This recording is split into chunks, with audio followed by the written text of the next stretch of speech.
Bismillahirrahmanirrahim. Elşad Mirinin hər ağzını açıb danışdığı zaman etdiyi səhvlər bitmir ki, bitmir.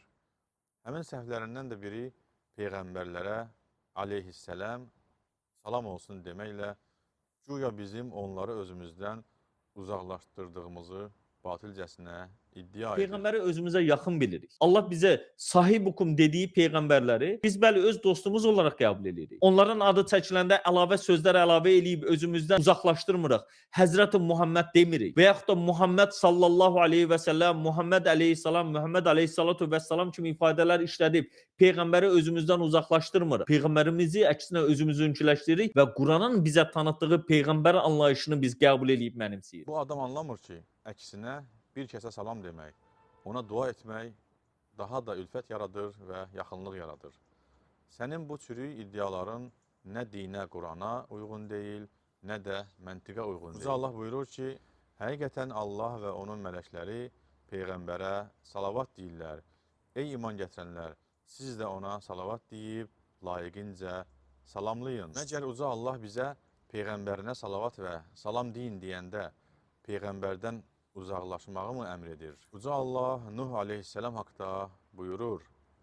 وَجَعَلْنَا ذُرِّيَّتَهُ هُمُ الْبَاقِينَ وَتَرَكْنَا عَلَيْهِ فِي الْآخِرِينَ سَلَامٌ عَلَى نُوحٍ فِي الْعَالَمِينَ. Biz məhz onun nəslini davam etdirdik. Sonralar gələnlər içərisində onun üçün yaxşı ad, gözəl xatirə qoyduq. Onu belə yad edirlər. Bütün aləmlər, bəşər əhli içərisində Nuha salam olsun. Bu mübarək ayələr deyir ki, Nuhun nəsli Nuha aleyhissələm, yəni Nuha salam olsun deyirlər. Həmçinin uca Allah buyurur, Sələmun alə İbrahim. İbrahimə salam olsun. Həmçinin uca Allah buyurur ki, Sələmun alə Musə və Harun.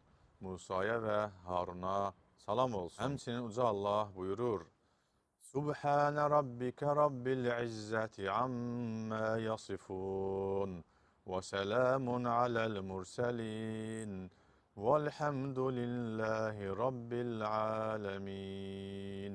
Qüdrət sahibi olan Rəbbin pakdır. Müşriklərin ona aid etdikləri sifətlərdən uzaqdır. Rəsullara salam olsun.